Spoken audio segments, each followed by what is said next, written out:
Hey, Rebel Vlog listeners. I am here today with Mark, the Filipino wrecking machine Munoz. If you don't know about Mark, let me give you just a quick little rundown. He is a former WEC and UFC fighter. He used to own a gym called Rain, and he is now the head coach of Rain Wrestling Club, which we'll talk about a little bit later. But if you didn't know, he was also my coach for a little while when I was an amateur, when I came down from NorCal to SoCal. So thank you, Mark, for doing the interview. And how are you today? I'm doing well. I'm doing well. Thank you for having me on. No problem. I'm really excited because Mark and I haven't got a chance to catch up for a little while. So I want to go over a little bit about his background, his career just a little bit, and then I want to find out what Mark is doing today. So just to start off, I know that you had a finishing record of 14-6, 20 total fights, 15 of those fights actually being in the UFC. So not a lot of easy fights in the UFC, so an amazing career. But before we talk about your career, can you tell us just how you got started in actually mixed martial arts? Was it always something you wanted to do? I know you're a wrestler. Yeah. I never thought I'd ever punch and kick people in the face for a living. I never thought I'd do that. But I got into wrestling. Well, let's backtrack. I got bullied when I was younger. So yeah, so I got jumped from my J's, and then a guy came up to me and says, "Hey, you need to learn how to wrestle." And I go, "Nah, man, you guys wear tight leotards and touch each other in funny places, man. I'm good with that." He's like, "What? You think that's funny?" I said, "Nah, man, that's just what you guys do." And I go, "That I'm cool, man. I'm good." He goes, "I bet you I could take you down in 10 seconds." I said, "Yeah, right, man. You're barely 100 pounds. I'm like 150 pounds. At the time, I was in 8th grade. So I was a big boy in 8th grade. So I was like, dude, there's no way. So sure enough, I break down in my stance like I knew something about wrestling, right? Had no idea what I was doing. I break down in my stance. He picks me up, slams me on my back, and I've been wearing a tight leotard ever since. So that's how I got into wrestling. And then, yeah, I was pretty successful in wrestling. Was one of the top recruits coming out of high school, and then went to college and was a 2-time All-American and a national champ for Oklahoma State. And so tried out for the Olympic team, came up short, lost to Daniel Cormier, my teammate. So he ended up going to the Olympics and taking 4th. So yeah, so just, for me, like it was, I thought I was just going to coach for the rest of my life, but I decided to take a job at UC Davis, where I met Uriah Faber. So I actually wrestled at Oklahoma State, coached there for 3 years, and then moved to Davis, where I met Uriah. Uriah was like, "Hey, Munoz, man, you need to fight, man." I'm like, "Nah, man, I'm cool, man. I'm a lover, man. I'm not a fighter." And he goes, "Man, you need to learn how to fight." And I don't know what it is about me meeting shorter guys telling me what to do, but he brought in the who's who of the UFC at the time. So he brought in Randy Couture, he brought in Brandon Vera, he brought in Rampage, he brought in Tito Ortiz, Frank Trigg, like the who's who at the time. And I was like, man, these guys I watch on TV, man, it's crazy. So then we started lacing up our gloves, like, started putting on wraps and stuff, and we're getting ready to spar. I'm like, man, dude, I don't even know how to spar, man. Why am I in here right now? And so, and the first partner I get was Randy Couture, and I was like, oh my gosh, dude, what am I gonna do with this guy? He's about to beat my butt, man. So Uriah was like, man, all you gotta do is double jab, double leg, you'll be fine. I'm like, man, what is a double jab, man? Am I just gonna be like doing this stuff and like double leg? I could double leg all day, but I don't know how to set up my double leg from punching. He's like, no, you'll be fine. So I get in there and I'm doing all right, and I'm like, at first I'm like swinging for the fences, like swinging for the fences, and he's like, no, straighten out your jab. He was actually coaching me in between, and I was snapping his head back, and I shot double legs and was finishing some shots, and I was like, wow, this is fun, Afterwards, Randy sat me down. He goes, hey, man, you really need to consider doing mixed martial arts. I'm like, really? He's like, yeah, man, you're a natural. I was like, wait, you're the natural. I can't be a natural. He goes, no, no, no. You need to do it. And then Uriah was like, he slaps me in the chest and he goes, see, bro, I told you. It's like, oh, all right. So right there, I started to train, and in 10 months into it, I was in the UFC.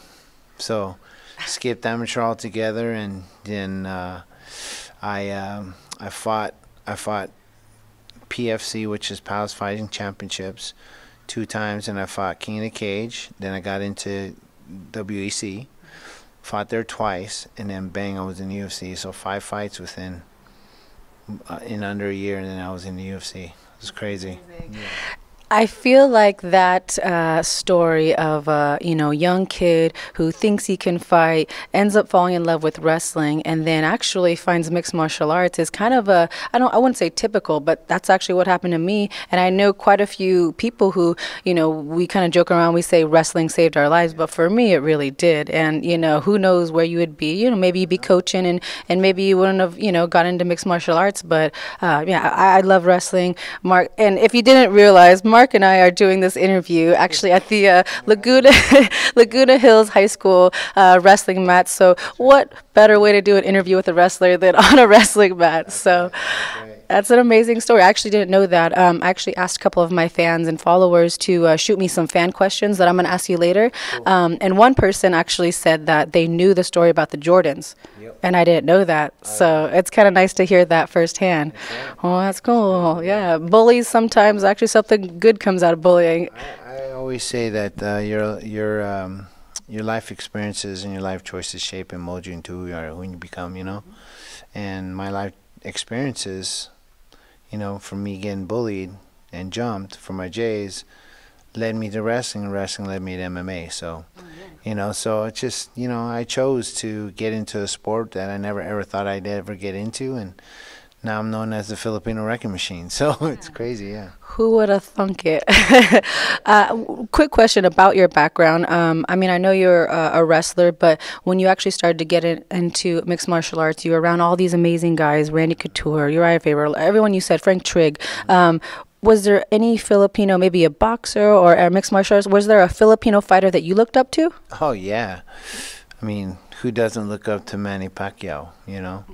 Manny Pacquiao was the guy that my family would watch, and we would have parties and get-togethers to just watch him fight, So, yeah, it was him, and then Brandon. Brandon was kind of like the pioneer that got me into MMA. He was there my first time getting my feet wet with like sparring Randy, and so I looked up to him, and there's another guy named Nonito Donaire.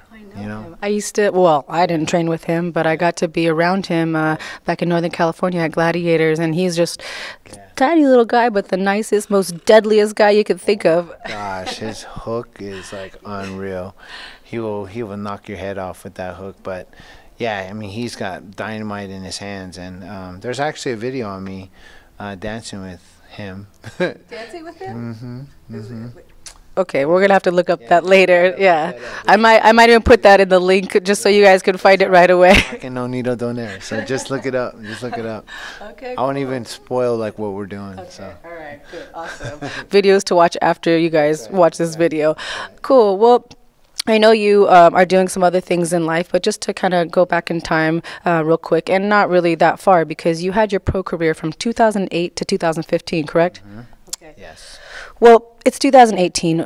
Only 3 years ago, you were an active pro fighter. And I guess a couple of my questions, they might seem a little bit silly, but now that I've actually experienced, big wins and tough losses, I kind of want to know, of all those amazing opponents and all those amazing fights, on the big show, what was the most meaningful fight? And then on the flip side, what was the loss that was just the hardest to swallow? I guess the most meaningful fight was my fight against Tim Boach. That's when I came back from just the kind of mentally I put myself at like I was depressed, and so I'd say my lowest fight, my worst fight was Chris Weidman. I got up to 265, where I am now. But I got up to 265. I've been making gains, so I've been making gains. But but yeah, I got up to 265, and I accepted the fight against Chris Weidman, and I had to cut down to 185. Yeah, so it was pretty bad, and so I got down, and it was tough, but I got down and was able to feel great at that weight, and I got down and fought a great fight, and I landed, I think, 94% of my punches on him, which is, I think, the highest percentage everyone has ever had in UFC. Oh, wow. And yeah, every punch I pretty much threw, it landed. So it was crazy. But and then, yeah, like I said, Chris Weidman was the worst fight, and kind of the fight I wish I could get back, because there's unforeseen things that might happen to you. Like I ran into an elbow, and I didn't see it coming, and he got me, and I woke up in a pool of my own blood, and I was like, gosh, he got me, So anyways, I mean, that's what happened, and for me, you always learn so much more from your losses, and I learned so much from that, and I was able to rebound and get myself back into contention. So yeah, it was those two fights are I highlight as my worst and my most memorable. Yeah. Thank you for sharing that. It's not easy to talk about the ones that are the hardest, and sometimes the most memorable. A lot of people think that if you're a UFC fighter, you're a bajillionaire. When I first got into the UFC, I remember this little kid asked me. He said, "Do you have your own private jet?" And I said, almost. I'm right there. So sometimes, people don't know, the financial struggles that we're going through these camps and depression. It's not just with fighters, but with a lot of athletes that put a lot of pressure on themselves. And I know you have a family, you have 4 beautiful kids. You got, I think at that point, one of those points that you might have had the whole Reign situation where you were head coaching a gym, probably had to deal with the financial situations. Sorry, FYI. Wrestlers outside. Wrestlers, so that's the background noise, just so you guys know. But it's interesting that you said that Chris was the fight that you would want to get back, because that was my next question. I was going to ask, is there a fight that you wish you could have had a rematch, but it can't? What's done is done, but is that the one? Yes, Chris Weidman. I would like to have that fight back. I wasn't 100% in that fight. I accepted that fight because I was on a layoff for about a year before that, and then I accepted that fight, and I had to, lose a ton of weight, and it was just all bad. I wish, just in preparation for that, I wish I was better. Walking into that fight, I had a broken foot, so yeah, so I really couldn't push off my right foot, and that's my kind of my push off. For my jab, for my right hand, for my shot. So it really shut everything down for me. But you're gonna try to fight, and I'm gonna try to fight, So so I took that fight, and with every intention of winning it. But hey, it's water beneath the bridge now, So, but I would love to have it back, and who knows? I might come back. We'll see. But I've never turned down a fight, and if you really are a fighter, you don't want to turn down a fight, and I think it's really smart to have a good manager, a good coach, and maybe some good teammates that are just like, hey, this is not the right fight to have, So you took the fight, but it just says that you're a real fighter. So that's my opinion. Thank you so much. No problem. So. Kind of going into the end of your career, you did the very super wrestler thing where you took your gloves and you put it in the center of the cage. And me and Carla, we kind of talk about our future, and we're like, all right, when we're done, which not anytime soon, we want to do that too. We love it, and it just had to be so emotional. And so my question is, when did you know like that was going to be your last fight? Was no fighters ever want to stop fighting, I think, because fighting is always in your heart, but there comes a time, I believe, where it's ready, you're ready for the next chapter of your life. And when did you know that? So this is a touching story, I guess. A lot of people have told me that. But I've already had tremendous guilt because I owned Rain. I was fighting and traveling all around the world, but yet I wasn't spending time with the people I most loved. And my daughter, she was doing things that I didn't see when she was younger. I missed a lot of things when she grew up, and yeah, so that hit me hard, you know. And and my wife and I were on the rocks a little bit, you know, because I wasn't home. So and then my son comes up to me, and he was very good in soccer and baseball, and he got drafted to a national baseball team. First round, and batted 9 for 12. Didn't make a single error on third base, and had 15 RBIs, I believe, in the tournament. And he was already getting looked at. I mean, he was in 8th grade, and you know, he's just had an amazing time there. So then he went to a national tournament called the Freak Show. The Freak Show is where over 3,500 kids go to in Vegas, and he ended up going 0-2, didn't place. Went 0-2, we call it 0-2 in barbecue. So yeah, he was so upset, was mad at me. He goes, "Dad, you know, I should have beat those guys." I said, "Trey, listen, you're only coming to practice like 1 day a week, if that.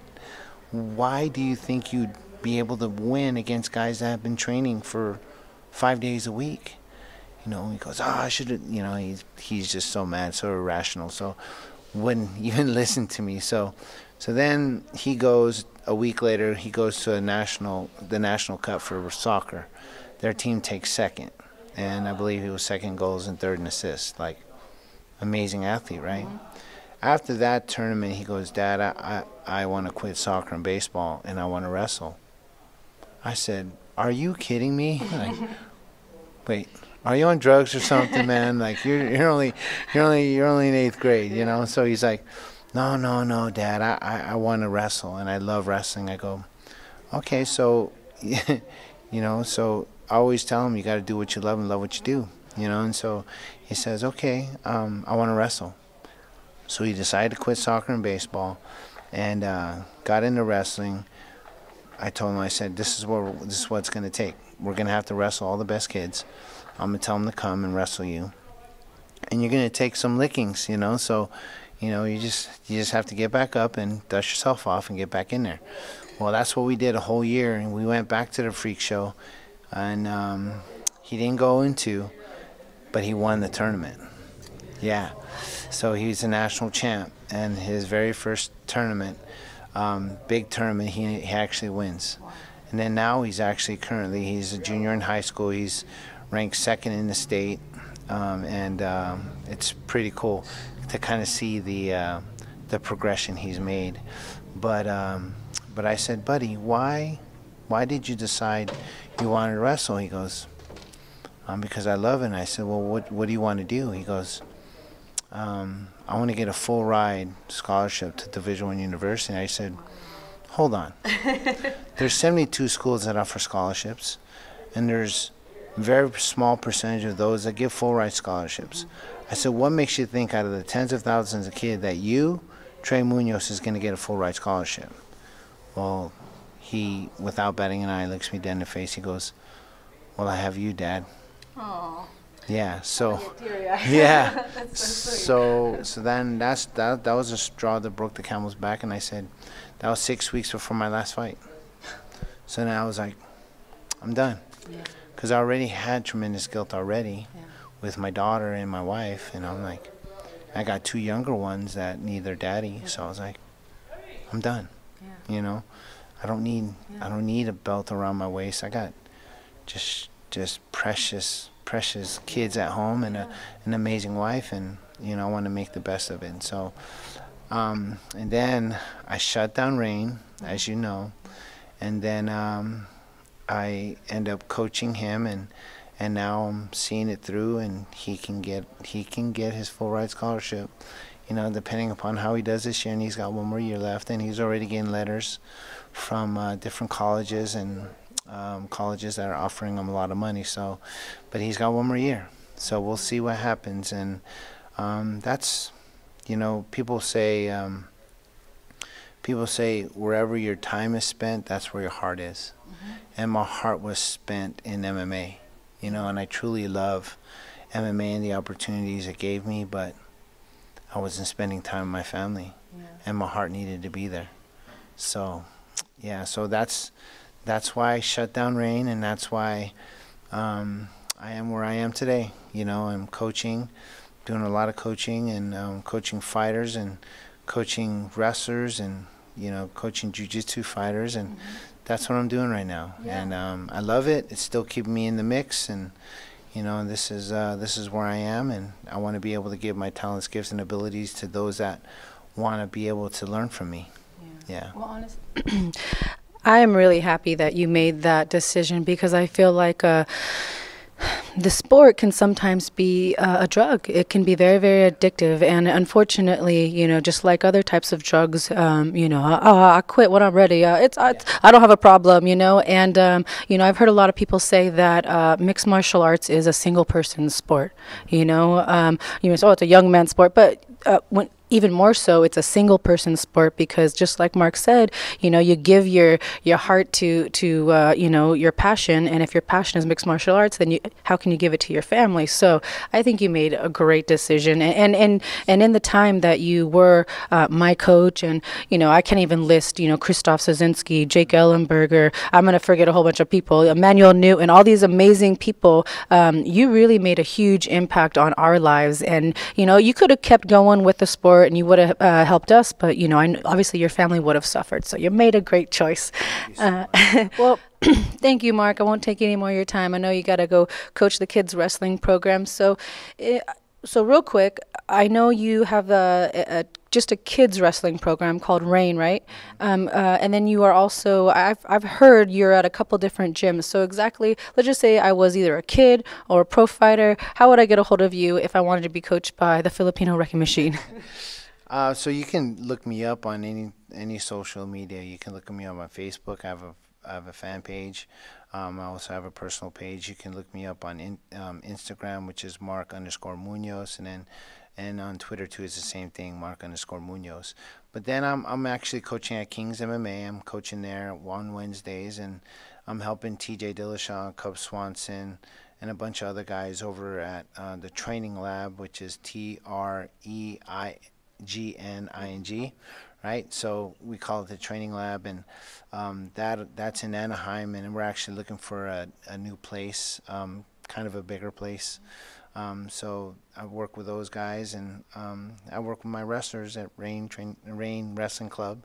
So that's what I'm doing right now, and I'm working, with a bunch of fighters, and Fabricio Verdun, Benny Dariush, Jake Ellenberger, just to name a few, but so that's what I'm doing right now, and I love it. And I do anti-bullying campaign speeches over at schools, at elementary schools, middle schools, and high schools. So I do those, and I do a lot of public speaking. I spoke at churches and youth groups all around the nation, and I go on military tours, which you're gonna go on, and so